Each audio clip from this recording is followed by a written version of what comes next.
Muito bem, querido aluno, este é o curso Como Estudar a Bíblia. Nós vamos ver as diretrizes que a própria Bíblia nos dá em relação ao estudo da Palavra de Deus, mas vamos começar pela importância do estudo bíblico para o cristão. Vamos ver também sobre o que pode acontecer com alguém que despreza o estudo bíblico. Em seguida, vamos ver propriamente dito como estudar a Bíblia. E em quarto lugar, vamos ver sobre como podemos transmitir a mensagem do texto bíblico. Para isso, analisaremos como nosso Senhor Jesus Cristo fazia para transmitir a mensagem da parte de Deus, tá bom?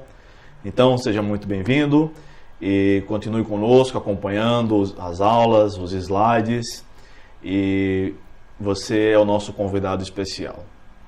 Muito bem, para começo de conversa, vamos ver então duas passagens bíblicas. A primeira delas está em Provérbios capítulo 4, versículo 18, que diz o seguinte: mas a vereda dos justos é como a luz da aurora, que vai brilhando mais e mais até ser dia perfeito. A vereda dos justos é como a luz da aurora, que vai brilhando mais e mais até ser dia perfeito. Isso significa, querido aluno, que Deus espera do cristão, do seu filho, do seu servo, que tenha um procedimento semelhante ao amanhecer do dia. Isto é, assim como a luz vai ficando mais forte, vai ficando cada vez mais claro até o dia amanhecer completamente, Deus espera do seu povo que vá tendo um proceder cada vez mais parecido com Ele próprio, que é luz, no intuito de glorificá-lo e de servi-lo e de transmitir à humanidade a luz do próprio Deus. Por isso que Salomão escreveu este provérbio, que o caminho, a vereda do justo, isto é, a vida daquele que teme a Deus, é semelhante ao amanhecer, que vai brilhando mais e mais, tá?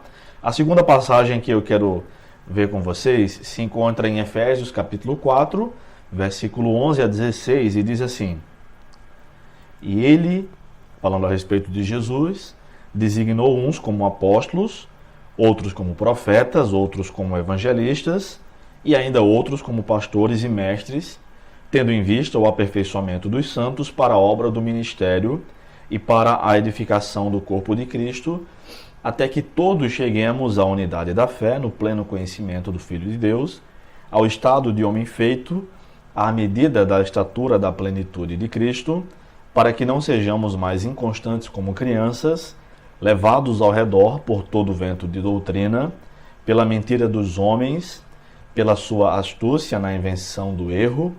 Pelo contrário, seguindo a verdade em amor, cresçamos em tudo naquele que é a cabeça, Cristo.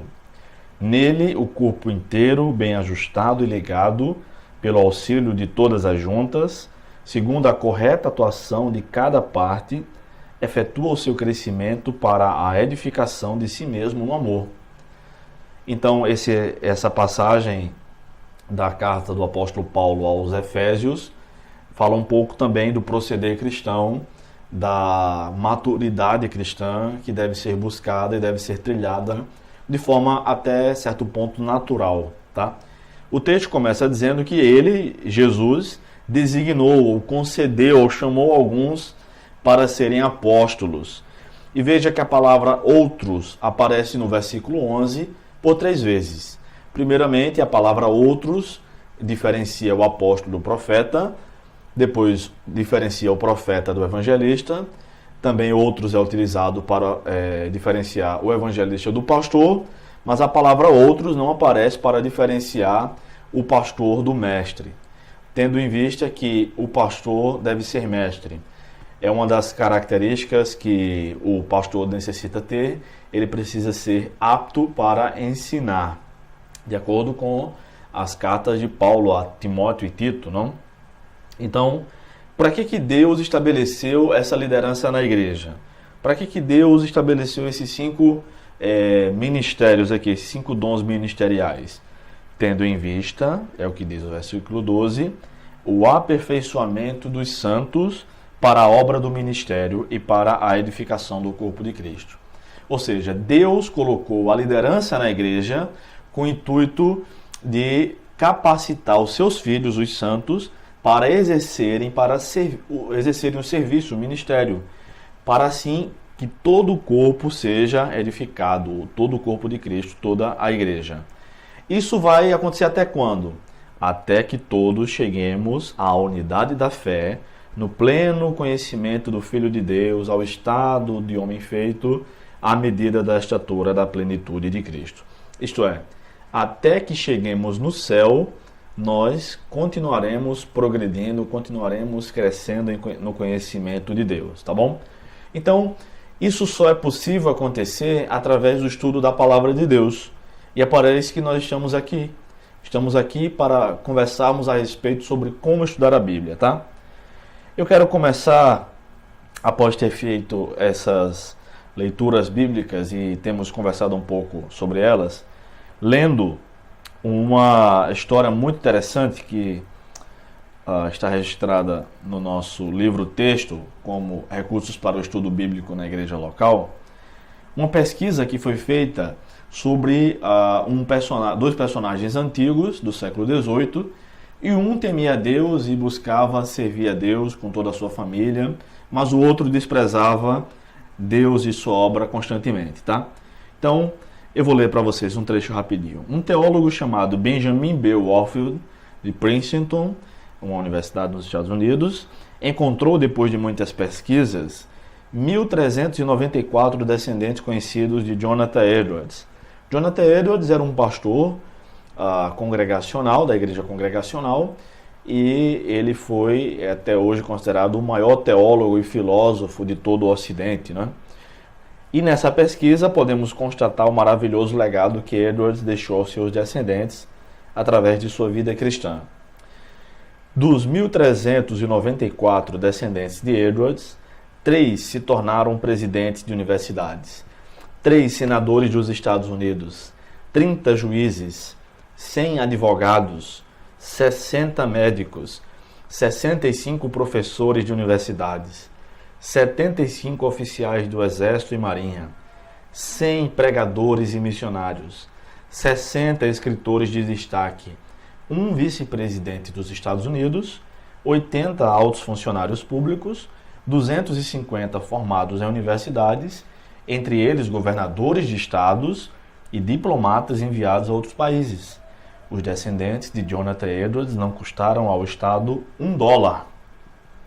Então, a família que preservou e perseverou na doutrina bíblica, no ensino cristão, não deu prejuízo ao Estado, pelo contrário, produziu muito, tendo representação em todas essas profissões, como nós acabamos de falar.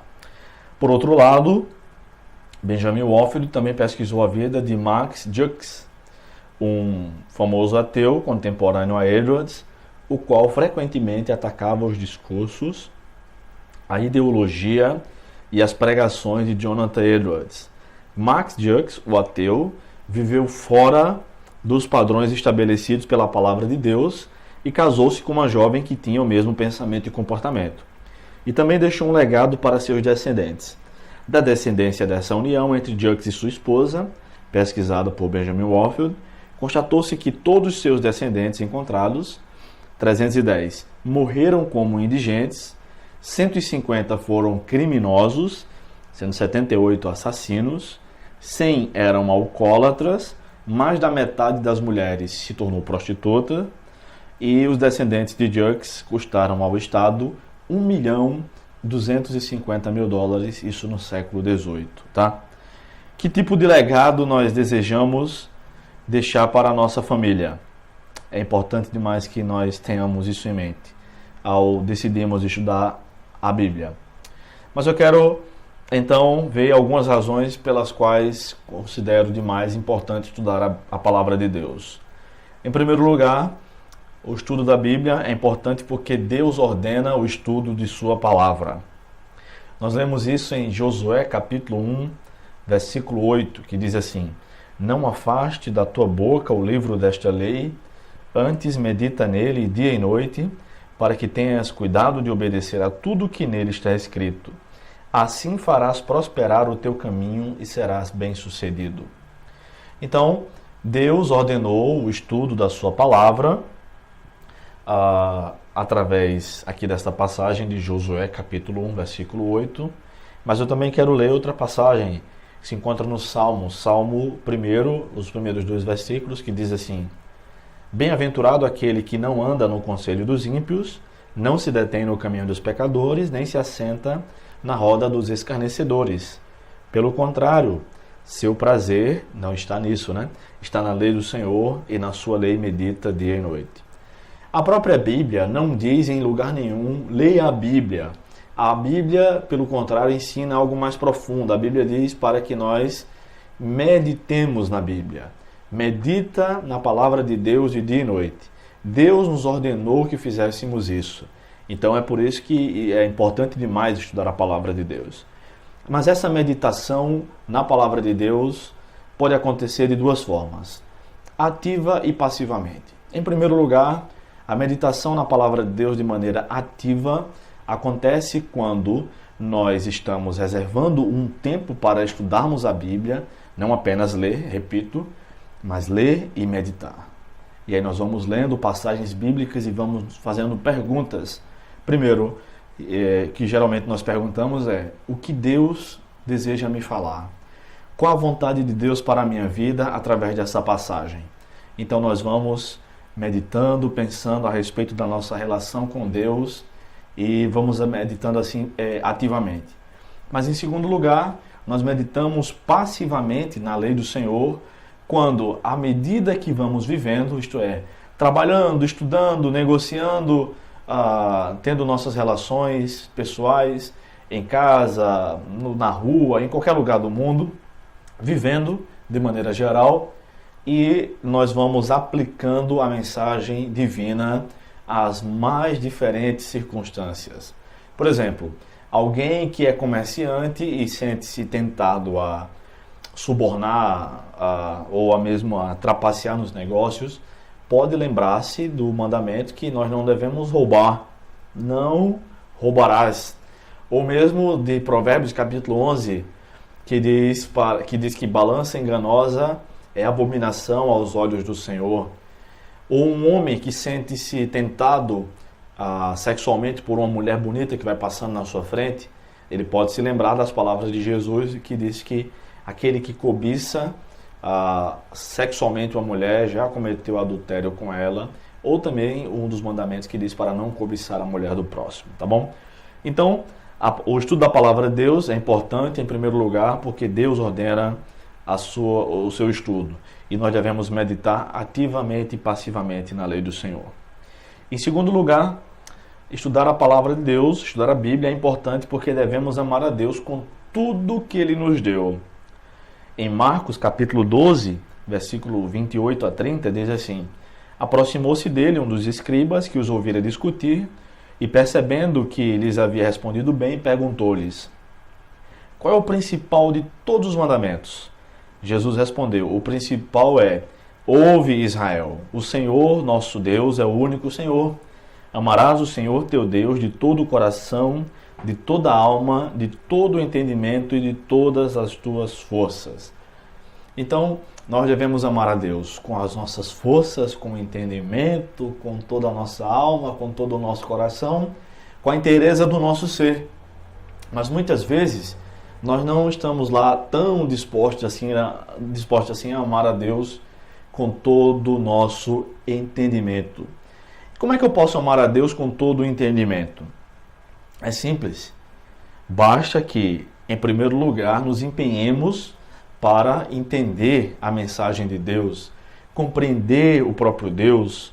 O profeta Jeremias escreveu no seu livro palavras do próprio Deus em Jeremias capítulo 9, versículos 23 e 24, que se alguém quiser um bom motivo para se orgulhar, não se orgulhe porque é forte, porque é rico, porque é sábio ou por qualquer outro motivo, mas que é um bom motivo para se orgulhar, orgulhe-se, ou, entre aspas, né, é uma figura de linguagem aí, em conhecer a Deus e entendê-lo. Foi o próprio Deus quem disse isso, tá? Isso significa que nós devemos buscar, nos empenhar no estudo da palavra de Deus também para entendê-lo pessoalmente, para compreendê-lo, para conhecer a Deus e as coisas de Deus, para entender as obras da sua criação, para entender como é formado o corpo de Cristo, como podemos glorificar mais a Deus, como podemos adorar melhor Jesus Cristo, como pregar melhor o Evangelho. E tudo isso implica em colocar a nossa cabeça à disposição do Senhor. Mas também podemos amar a Deus com todo o nosso entendimento, é claro, fazendo o que nós rotineiramente fazemos da melhor maneira possível. Buscando fazer cursos de aperfeiçoamento, aprendendo melhor, a ser o melhor profissional, o melhor aluno, o melhor estudante, o melhor cidadão, o melhor marido, o melhor cônjuge, o melhor filho, o melhor pai. Também amamos a Deus com todo o nosso entendimento assim. Em terceiro lugar, é importante demais estudarmos a Bíblia, porque a Escritura, a Bíblia, nos faz arder o coração para com Deus. Eu me refiro à passagem de Lucas, capítulo 24, verso 32, que diz assim: E disseram uns aos outros: Acaso o nosso coração não ardia pelo caminho, quando ele nos falava e nos abria as Escrituras? Ora, o que significa isso? Significa que quando Jesus emparelhou-se no caminho a Emaús, na estrada para Emaús, enquanto ele conversava com 2 discípulos, eles foram caminhando cerca de 11 quilômetros. Vocês lembram da história que está lá registrada em Lucas, capítulo 24. E após toda aquela caminhada, Jesus fez que ir adiante, mas aí foi convidado a repousar naquela casa. E no partir do pão, eles conheceram que era Jesus, sobretudo porque ele sumiu, ele desapareceu. E um discípulo perguntou para o outro: por acaso o nosso coração não estava ardendo quando pelo caminho ele nos explicava, ele nos expunha as Escrituras? Ou seja, a palavra de Deus, quando é corretamente explicada, quando ela é corretamente exposta, ela faz o nosso coração arder para com Deus. E aqui nós temos uma cena inusitada, algo jamais visto na história de toda a humanidade. A palavra de Deus encarnada, o próprio Jesus Cristo, explicando a palavra de Deus escrita. É o maior de todos os princípios de interpretação bíblica, o maior e mais profundo de todos os princípios de hermenêutica, onde a Bíblia explica a própria Bíblia, e nós vemos isso acontecendo na prática. Não era possível que o coração daqueles discípulos não ficasse em chamas. Então, quando o nosso coração não está mais ardendo para Deus, com as coisas de Deus, quando nós não sentimos mais prazer em servir a Deus, em ler as Escrituras, em orar, aí é que é hora de orar mesmo. Aí é que nós devemos nos colocar de joelhos e clamar a Deus que tem misericórdia de nós. Em quarto lugar, é importante demais estudar a Bíblia, porque a Bíblia é a doutrina dos apóstolos. Eu quero ler mais algumas passagens bíblicas. Em primeiro lugar, Atos capítulo 2, versículo 42, que diz assim: E eles perseveravam no ensino dos apóstolos e na comunhão, no partir do pão e nas orações. Ainda Atos capítulo 6, versículo de 1 a 4, diz assim: Naqueles dias, crescendo o número dos discípulos, houve reclamação dos judeus de cultura grega contra os demais judeus, pois as viúvas daqueles estavam sendo deixadas de lado na distribuição diária dos alimentos, dos mantimentos. Em razão disso, os 12 convocaram a multidão dos discípulos e disseram: Não faz sentido que deixemos a palavra de Deus e sirvamos às mesas. Portanto, irmãos, escolhei dentre vós 7 homens de boa reputação, cheios do Espírito Santo e de sabedoria, aos quais encarregaremos deste serviço. Mas nós nos devotaremos à oração e ao ministério da palavra. E por último, Gálatas capítulo 1, versículo 8 e 9, que diz assim: Mas ainda que nós mesmos ou um anjo do céu vos pregue um evangelho diferente do que já vos pregamos, seja maldito. Conforme disse antes, digo outra vez: se alguém vos pregar um evangelho diferente daquele que já recebestes, seja maldito. Então, as três passagens, Atos 2,42, Atos 6, de 1 a 4 e Gálatas 1, versículos 8 e 9, falam da importância da doutrina, do ensinamento dos apóstolos. E isso significa o seguinte: Jesus Cristo tinha uma mensagem e ele compartilhou a sua mensagem com os apóstolos e com a igreja no primeiro século que ele mesmo fundou. Os apóstolos, que formavam a liderança da igreja depois que Jesus foi embora para o céu, então eram os incumbidos de transmitirem a mensagem de Jesus, eram os responsáveis por isso. De forma que a única maneira legal, vamos dizer assim, de perpetuação da mensagem de Jesus se daria por meio dos apóstolos. E o evangelho foi sendo pregado ao longo dos séculos e chegou até nós aqui no Brasil, graças a Deus por isso. Então não há outra maneira de entender a mensagem de Jesus a não ser conhecendo bem a doutrina dos apóstolos, que significa também a própria doutrina de Jesus Cristo. E ela está contida na Bíblia. Ela é a mensagem bíblica, sobretudo neotestamentária, tá? Então é importante fazer como a igreja no primeiro século fazia, perseverar na doutrina dos apóstolos.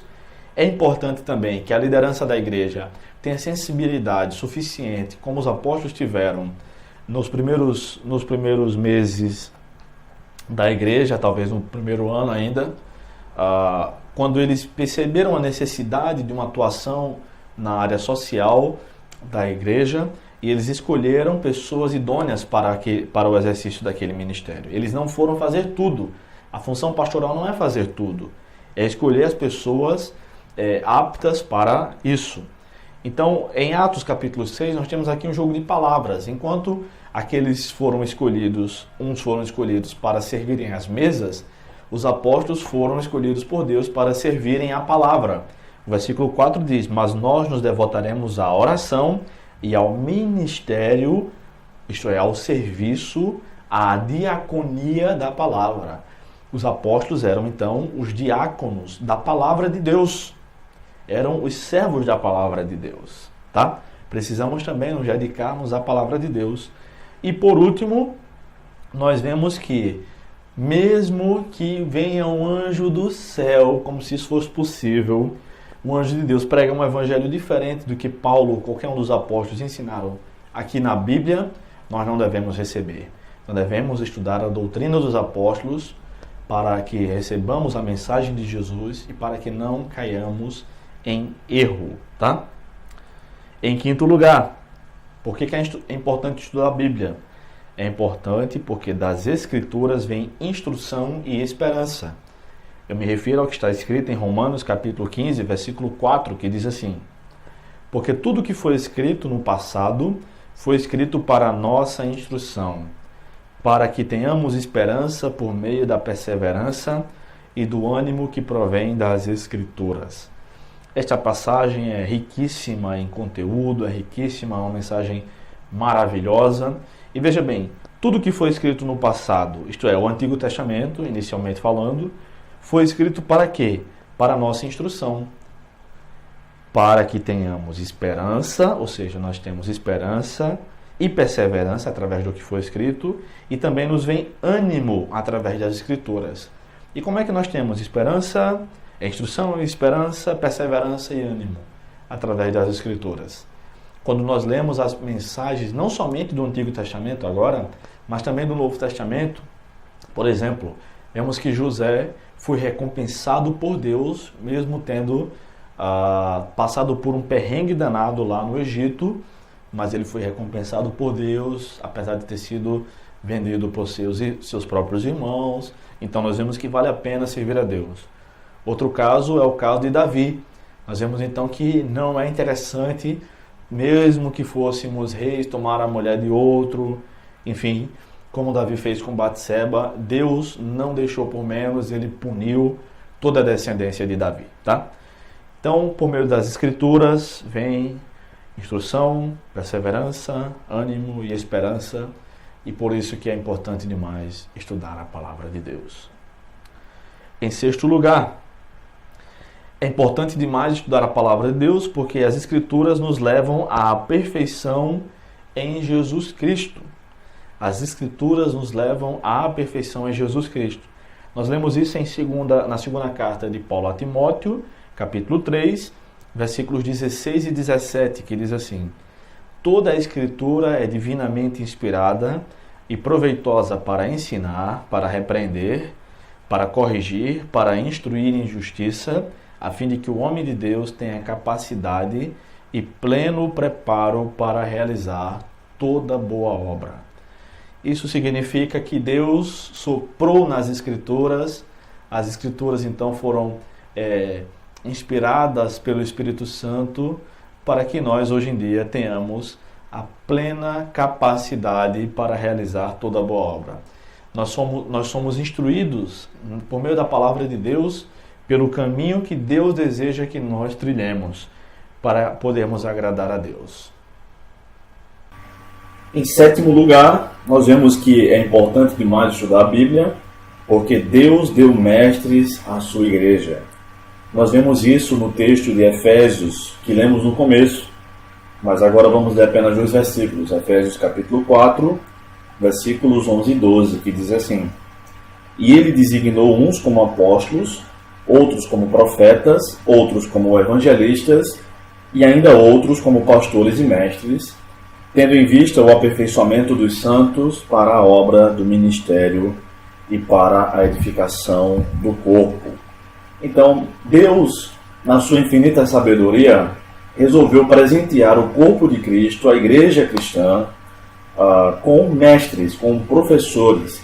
Algumas traduções mais antigas dizem que Deus colocou doutores na igreja, né? A ideia é ligada do professor com doutorado. É uma tradução possível também, né? O didáscalos é o mestre, é o professor, e na linguagem mais antiga seria o doutor, ou aquele que ensina, propriamente dito. Se Deus, que é todo sábio, decidiu que iria instruir a sua igreja através da sua palavra, por meio de mestres, quem somos nós para desprezarmos esse conhecimento da parte de Deus, para desprezarmos tão grande bênção? Então nós não podemos nos dar esse, vamos dizer assim, entre aspas, privilégio, este luxo de dispensarmos os mestres que Deus deu à igreja, tá? É importante demais estudarmos a palavra, porque Deus colocou pessoas com dons, e o dom do ensino é um dos 30 dons, mais ou menos, que o Novo Testamento faz menção. Deus colocou pessoas assim dotadas para ensinar a sua igreja. Isso significa, querido aluno, que nós precisamos fazer uso dos recursos que Deus deu para a sua igreja, como, por exemplo, assistir e participar das escolas bíblicas, quer seja no domingo, quer em qualquer outro dia na semana, o culto de doutrina. Devemos conversar com irmãos que são mais instruídos do que nós para tirarmos nossas dúvidas. Devemos conversar com pessoas, inclusive, de outras denominações, de outras confissões de fé também semelhantes à nossa, tá bom? Então, não podemos deixar de estudar a Bíblia, porque Deus deu mestres à sua igreja. Em oitavo e último lugar, porém não menos importante, na verdade eu acredito que o oitavo motivo pelo qual devemos estudar a Bíblia, desses que eu estou alistando aqui, é o mais importante de todos, tá? Então, é importante estudar a Bíblia porque as Escrituras falam sobre Jesus Cristo, tá? Eu quero ler algumas passagens bíblicas, 4 na verdade. Vou começar com João, capítulo 8, verso 58, que diz assim: Jesus lhes respondeu: em verdade vos digo que, antes que Abraão existisse, eu sou. Ainda João, capítulo 5, versículo 46, que diz assim: pois se cresceis em Moisés, creríeis em mim, porque ele escreveu a meu respeito. Ainda quero ler Mateus, capítulo 22, verso 45, que diz: se Davi o chama Senhor, como ele pode ser seu filho? E também Lucas, capítulo 24, mais uma vez, o capítulo 24 de Lucas, porém desta vez o versículo 27. E começando por Moisés e todos os profetas, explicou-lhes o que constava a seu respeito em todas as Escrituras. Bem, o que é que essas passagens todas têm a ver com o nosso tema, o tema da nossa aula e do nosso curso, como estudar a Bíblia? as Escrituras, como um todo, falam a respeito de Jesus Cristo. O principal assunto da Bíblia não é a criação, não é Adão e Eva, não é Noé, Moisés, os milagres de Deus, também não é Davi, os salmos, os profetas, enfim, nada disso. O principal assunto da palavra de Deus é o próprio Jesus Cristo. Jesus Cristo, de acordo com a Bíblia, Apocalipse, nós lemos isso, que ele foi morto pela humanidade antes da fundação do mundo. Então, para Deus, é como se tudo já tivesse acontecido. E Deus, então, resolveu criar parênteses na eternidade dele para criar o tempo para o nosso benefício. E nesse tempo onde nós existimos, Jesus Cristo, que é o próprio Deus encarnado, também é Filho de Deus, é o grande mistério da Trindade, veio morrer em nosso lugar. E de ponta a ponta, de capa a capa da Bíblia, nós vemos que esse é o assunto principal. Deus prometeu que enviaria um nascido da mulher, que pisaria na cabeça da serpente, esmagaria sua cabeça e no máximo a serpente lhe feriria o calcanhar. Isso está em Gênesis 3,15. E ao longo, desde a primeira promessa messiânica, Deus foi pincelando o quadro, foi dando pistas de como seria a vida e o ministério de Jesus Cristo, o Messias. Até que no tempo adequado, no tempo reservado por Deus para isso, Jesus Cristo veio, encarnou e cumpriu-se então as escrituras do Antigo Testamento. Então, na primeira passagem que vemos aqui, João capítulo 8, verso 58, Jesus disse que Abraão, ele existe antes de Abraão, e antes que Abraão existisse, eu sou. Ele faz alusão aqui ao texto de Êxodo, capítulo 3, versículo 14, onde Deus se identifica com seu nome pessoal, conversando com Moisés, e Moisés pergunta: Senhor, eu vou dizer que quem me enviou para libertar os hebreus da opressão egípcia? Deus disse assim para Moisés: olha, Moisés, diz assim, o eu sou me enviou, porque eu sou o que sou. Então, quando Jesus falou isso, ele usou a mesma expressão que constava lá no Antigo Testamento, sobretudo no Antigo Testamento na versão grega, na Septuaginta, que é a tradução do Antigo Testamento em hebraico para a língua grega, que era muito mais utilizada na época de Jesus do que o próprio texto hebraico. Por sua vez, só era praticamente lido na sinagoga e tinha também tradução simultânea para o aramaico e para o grego. Então Jesus está dizendo que existe antes de Abraão, o personagem mais importante da história de Israel. Ele diz também que Moisés, outro dos personagens mais importantes da história de Israel, falou a respeito dele. E se o povo acreditasse no que Moisés escreveu, aqui uma figura de linguagem, né, o autor pela obra, eles creriam em Jesus, porque Moisés escreveu a seu respeito.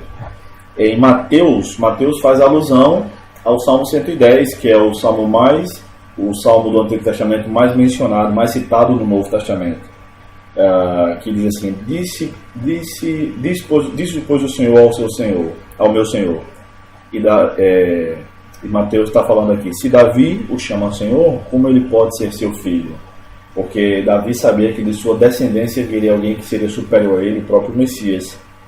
E por último, o testemunho interno de que a Bíblia fala, a própria Bíblia fala a respeito de Jesus, é o testemunho de Jesus Cristo em Lucas 24 e 27, e começando por Moisés.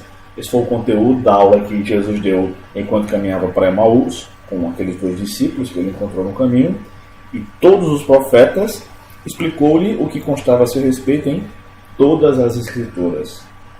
Então, todas as Escrituras, todo o Antigo Testamento e, é claro, todo o Novo Testamento também, falam a respeito de Jesus Cristo, falam a respeito do Messias. Esse, sem dúvida alguma, é o principal motivo pelo qual nós devemos estudar a Bíblia. Para concluir, eu pergunto: que tipo de pessoa nossos filhos e filhas na fé e também biológicos serão? Eles serão, conforme diz o texto de Provérbios 4:18, como a luz da aurora que vai brilhando mais e mais até ser dia perfeito? Serão como a descendência de Jonathan Edwards, aquele pastor que eu falei no início da aula, ou como a descendência do ateu Max Jukes, que só teve prejuízos para o Estado?